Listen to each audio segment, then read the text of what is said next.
ओम शांति। आज है 1 अप्रैल 2021। मीठे प्यारे बाबा के साकार महावाक्य सुनेंगे। मुरली का सार है, मीठे बच्चे, तुम ईश्वरीय सेल्वेशन आर्मी हो। तुम्हें सबको सद्गति देनी है। सबकी प्रीत एक बाप से जुटानी है। मीठे बच्चे, तुम ईश्वरीय सेल्वेशन आर्मी हो। तुम्हें सबको सद्गति देनी है। सबकी प्रीत एक बाप से जुटानी है। प्रश्न है, मनुष्य अपना अकल किस बात में लगाते हैं और तुम्हें अपना अकल कहाँ लगाना है? उत्तर, मनुष्य तो अपना अकल आकाश और सृष्टि का अंत पाने में लगा रहे हैं, लेकिन इससे तो कोई फ़ायदा नहीं। इसका अंत तो मिल नहीं सकता। तुम बच्चे अपना अकल लगाते हो पूज्य बनने में। उन्हें दुनिया नहीं पूजेगी। तुम बच्चे तो पूज्य देवता बनते हो। गीत है, तुम्हें पाके हमने जहाँ पा लिया, ज़मी तो ज़मी आसमां पा लिया। ओम शांति। बच्चे समझ गए हैं, यह है ज्ञान मार्ग, वह है भक्ति मार्ग। अब प्रश्न उठता है कि भक्ति मार्ग अच्छा व ज्ञान मार्ग अच्छा? दो चीज़ हुई ना। कहा जाता है ज्ञान से सद्गति होती है। ज़रूर कहेंगे भक्ति और ज्ञान दोनों अलग अलग है। मनुष्य समझते हैं कि भक्ति करने से ज्ञान मिलेगा, तब सद्गति होगी। भक्ति के बीच में ज्ञान आ नहीं सकता। भक्ति सबके लिए है, ज्ञान भी सबके लिए है। इस समय है भी कलयुग का अंत, तो ज़रूर सबकी दुर्गति होगी। इसलिए पुकारते भी हैं और गाते भी हैं कि और संग तोड़ अब तुम संग जोड़े। अब वह कौन है, किसके साथ जोड़ेंगे, यह तो समझते नहीं हैं। अक्सर करके बुद्धि कृष्ण तरफ जाती है। हम सच्ची प्रीत तुम संग जोड़ें। तो जब कृष्ण से ही प्रीत जोड़ते हैं, तो फिर गुरु गोसाई और किसी की दरकार ही नहीं। कृष्ण को ही याद करना है। कृष्ण का चित्र तो सबके पास है। कृष्ण जयंती भी मनाते हैं, फिर और कोई के पास जाने की दरकार ही नहीं। जैसे मीरा ने एक संग जोड़ी, काम काज करते कृष्ण को ही याद करती रही। घर में रहना करना खाना पीना तो होता है। सच्ची प्रीत एक कृष्ण से जोड़ी, जैसे कि वह आशिक और वह माशूक हो गए। कृष्ण को याद करने से फल भी मिलता है। कृष्ण को तो सब जानते हैं, गाते भी हैं, सच्ची प्रीत हमने तुमसे जोड़ी और संग तोड़ी। अब ऊंचते ऊंच सच्चा तो परम पिता ही है। सबको वर्षा देने वाला एक ही बाप है, उसको कोई भी जानते नहीं है। भल कहते हैं परमपिता परमात्मा शिव, परंतु कब आते हैं यह नहीं जानते हैं। शिव जयंती होती है तो ज़रूर आते होंगे। कब कैसे आते, क्या आकर करते, किसी को पता नहीं। कोई भी मनुष्य मात्र नहीं जानते कि सर्व की सद्गति करते हैं, परंतु कैसे करते हैं। सद्गति का अर्थ क्या है, कुछ भी नहीं समझते। शिव बाबा ने तो ज़रूर स्वर्ग की बादशाही दी होगी ना। तुम बच्चे जो उस धर्म के थे, तुमको यह पता नहीं था, भूल गए थे, तो फिर और कैसे जान सकेंगे। अभी शिव बाबा द्वारा तुमने जाना है और दूसरों को बताते हो। तुम हो ईश्वरीय सेल्वेशन आर्मी। सेल्वेशन कहो व सद्गति की आर्मी कहो। अभी तुम बच्चों पर रिस्पॉन्सिबिलिटी ठहरी है। तुम चित्रों पर भी समझा सकते हो। भाषाएं बहुत हैं। मुख्य भाषाओं में चित्र बनाने पड़ते हैं। भाषाओं का भी बड़ा झंझट है, इसलिए प्रदर्शनी भी बनानी पड़े। चित्रों पर समझाना बड़ा सहज होता है। गोले में भी सारा ज्ञान है। सीढ़ी सिर्फ भारतवासियों के लिए है।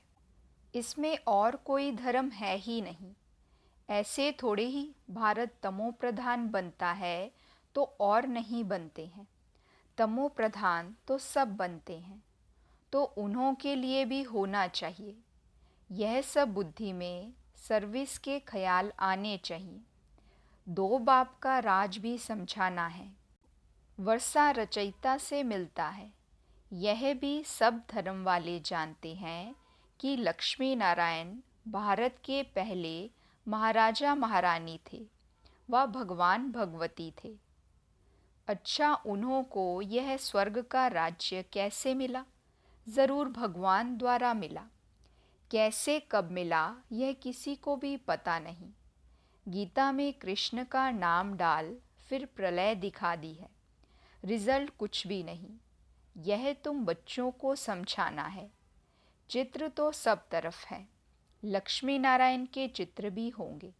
भले ड्रेस, फीचर्स आदि और होंगे। जिसको जो आया सो बैठ बना दिया है। श्रीनाथ, श्रीनाथिनी, यह राधे कृष्ण है ना? श्री राधे, श्री कृष्ण तो ताज वाले नहीं हैं, काले भी नहीं हैं।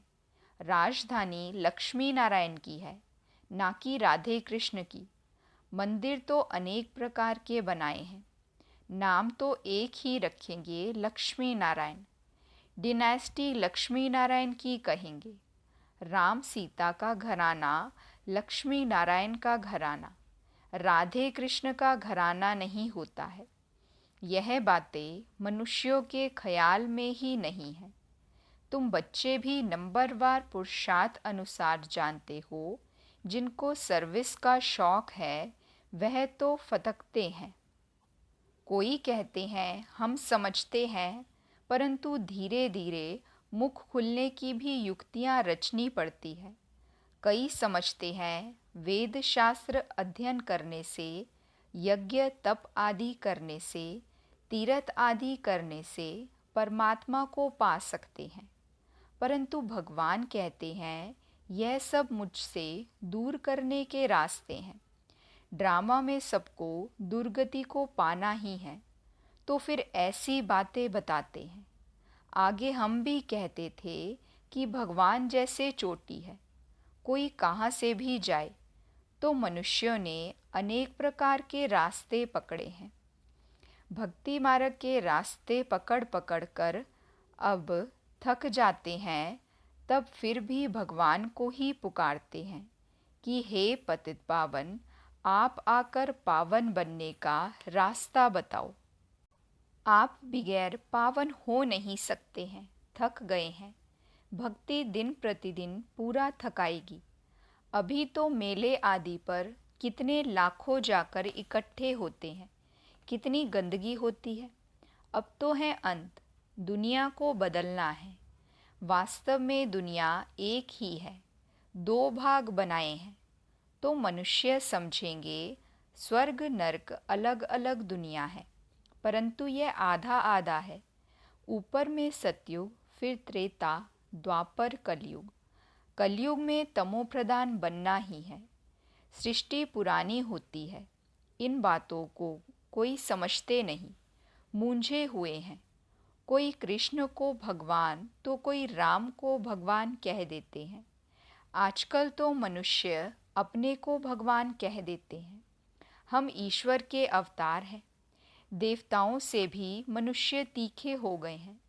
देवताओं को फिर भी देवता ही कहेंगे। यह तो फिर मनुष्य को भगवान कह देते। यह है भक्ति मार्ग। देवताएं तो स्वर्ग में रहने वाले थे। अभी कलयुग, आयरन एज में फिर मनुष्य भगवान कैसे हो सकते? बाप कहते हैं मैं आता ही हूँ संगम युग पर, जबकि मुझे आकर दुनिया को ट्रांसफ़र करना है। कलयुग से सतयुग हो, बाकी सब शांति धाम में चले जाएंगे। वह है निराकारी दुनिया, ये है साकारी दुनिया। निराकारी झाड़ भी समझाने लिए बड़ा बनाना पड़े। ब्रह्म तत्व भी इतना बड़ा है जितना बड़ा आकाश है। दोनों का अंत नहीं पा सकते। भल कोशिश करते हैं, एरोप्लेन आदि में जाएंगे, परंतु अंत नहीं पा सकते। समुद्र ही समुद्र, आकाश ही आकाश है, वहाँ तो कुछ भी है नहीं।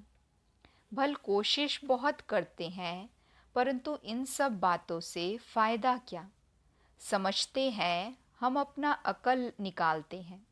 यह है मनुष्य का अकल। साइंस का घमंड भी मनुष्यों में है। भल कितना भी कोई अंत पाए, परंतु उनको सारी दुनिया पूजेगी तो नहीं ना। देवताओं की तो पूजा होती है। तुम बच्चों को बाप कितना ऊंच बनाते हैं, सबको ले जाते हैं शांति धाम। भल यह सब जानते हैं, हम मूल वतन से आते हैं, परंतु जिस प्रकार तुम समझते हो वैसे दुनिया नहीं जानती। वह क्या है, कैसे आत्माएं वहाँ रहती हैं, फिर नंबरवार आती हैं, यह कोई नहीं जानते। ब्रह्म तत्व में निराकारी झाड़ है, यह नहीं समझते हैं। सत्युग में थोड़े रहते हैं, बाकी सब आत्माएं मूल वतन में रहती हैं। जैसे यह साकारी वतन है, वैसे ही मूल वतन है। वतन कभी खाली नहीं होता, ना यह ना वह। जब अंत होता है तो ट्रांसफ़र हो जाते हैं। कुछ तो इस वतन में रहते हैं। सारा वतन खाली हो जाए फिर तो प्रलय हो जाए। प्रलय होती नहीं, अविनाशी खंड है ना। यह सब बातें बुद्धि में रखनी है। सारा दिन यही ख्यालात चलते रहें, हम किसका कल्याण करें। तुम संग प्रीत जुटी तो उनका परिचय देवे ना।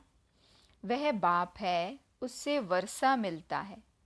कैसे मिलता है सो हम बता सकते हैं। बताने वालों में भी नंबरवार हैं। कोई तो बहुत अच्छी रीति भाषण करते हैं, कोई नहीं कर सकते हैं तो सीखना पड़े। हर एक बच्चे को अपना कल्याण करना है। जबकि रास्ता मिला है तो एक दो का कल्याण करना है।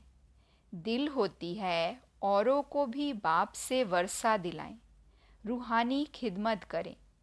सब एक दो की सेवा करते हैं। बाप आकर रूहानी सेवा सिखाते हैं, और कोई भी रूहानी सेवा नहीं जानते। रूहानी बाप ही रूहों की सेवा करते हैं। जिस्मानी सेवा तो जन्म जन्मांतर बहुत की। अब अंतिम जन्म में रूहानी सेवा करनी है, जो बाप ने सिखाई है। कल्याण इसमें है और कोई में फ़ायदा नहीं। गृहस्थ व्यवहार में भी रहना है, तोड़ निभाना है। उनको भी यही समझाकर कल्याण करना है। प्रीत होगी तो कुछ सुनेंगे। कई तो डरते हैं कि पता नहीं हमको भी सन्यास ना करना पड़े। आजकल तो सन्यासी बहुत है ना। कफनी पहन 2 अक्षर सुनाया, खाना तो मिल ही जाता है कहाँ ना कहाँ से। कोई दुकान पर जाएंगे, 2 पूरी दे देंगे, फिर दूसरे पास जाएंगे, पेट पूजा हो जाती है। भीख मांगने वाले भी अनेक प्रकार के होते हैं। इस बाप से तो एक ही प्रकार का वर्षा मिलता है। बेहद की बादशाही मिलती है। सदा निरोगी बनते हैं। साहूकार मुश्किल उठते हैं। गरीबों का भी कल्याण करना चाहिए। बाबा प्रदर्शनियाँ बहुत बनवा रहे हैं, क्योंकि गावड़े बहुत है ना। मिनिस्टर आदि समझेंगे कि यह नॉलेज अच्छी है तो सब सुनने लग पड़ेंगे। हाँ, आगे चलकर तुम्हारा नाम बाला होगा, फिर बहुत आएंगे। कट निकालने में टाइम लगता है। रात दिन कोई लग जाए तो शायद निकल पड़े।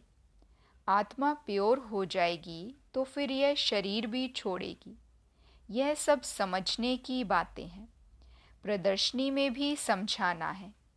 मुख्य है सारी भारत की बात। भारत का राइज हो जाता है तो सबका राइज हो जाता है। प्रोजेक्टर से भी प्रदर्शनी में जास्ती सर्विस हो सकती है। धीरे धीरे वृद्धि को पाते जाएंगे। दिन प्रतिदिन तुम्हारा नाम वाला होता जाएगा। यह भी लिखना चाहिए कि 5000 वर्ष पहले भी ऐसा हुआ था। यह तो बड़ी वंडरफुल बातें हैं। बाबा इशारा देते हैं। बच्चे बहुत बातें भूल जाते हैं। कुछ भी होता है तो कहेंगे आज से 5000 वर्ष पहले भी ऐसे हुआ था। है बहुत क्लियर बात, परंतु जब किसी की बुद्धि में यह बैठे, अखबार में डाल सकते हैं तो कुछ समझे तो सही। ज्ञान मार्ग में बड़ी फर्स्ट क्लास अवस्था चाहिए। ऐसी ऐसी बातों को याद कर हर्षित भी रहना होता है। प्रैक्टिस पड़ जाए तो फिर अवस्था बहुत खुश मिजाज हो जाती है। अच्छा, मीठे मीठे सिकिलदे बच्चों प्रति माता पिता बाप दादा का याद प्यार और गुड मॉर्निंग। रूहानी बाप की रूहानी बच्चों को नमस्ते। हम रूहानी बच्चों की रूहानी बाप दादा को दिल व जान सिक व प्रेम से नमस्ते नमस्ते नमस्ते जी। गुड मॉर्निंग बाबा, शुक्रिया बाबा, शुक्रिया। वहाँ मेरा भाग्य, वहाँ मेरे भाग्य विधाता बाबा। धारणा के लिए मुख्य सार है। पहली पॉइंट, और सबसे बुद्धि की प्रीत तोड़ एक बाप से जोड़नी है और सबकी प्रीत एक बाप से जुड़ाने की सेवा करनी है। दूसरी पॉइंट, सच्चा सच्चा रूहानी खिदमतगार बनना है। अपना भी कल्याण करना है और दूसरों को भी रास्ता बताना है। अवस्था बहुत खुशमिजाज बनानी है। आज बाबा ने वरदान दिया, एक बाप की स्मृति से सच्चे सुहाग का अनुभव करने वाले भाग्यवान आत्मा भव। एक बाप की स्मृति से सच्चे सुहाग का अनुभव करने वाले भाग्यवान आत्मा भव। बाबा समझाते, जो किसी भी आत्मा के बोल सुनते हुए नहीं सुनते, किसी अन्य आत्मा की स्मृति, संकल्प व स्वप्न में भी नहीं लाते, अर्थात किसी भी देहधारी के झुकाव में नहीं आते। एक बाप दूसरा ना कोई इस स्मृति में रहते हैं। उन्हें अविनाशी सुहाग का तिलक लग जाता है। ऐसे सच्चे सुहाग वाले ही भाग्यवान हैं। स्लोगन है, अपनी श्रेष्ठ स्थिति बनानी है तो अंतर्मुखी बन, फिर बाह्य मुक्ता में आओ। अपनी श्रेष्ठ स्थिति बनानी है तो अंतर्मुखी बन, फिर बाह्य मुक्ता में आओ। अच्छा, ओम शांति।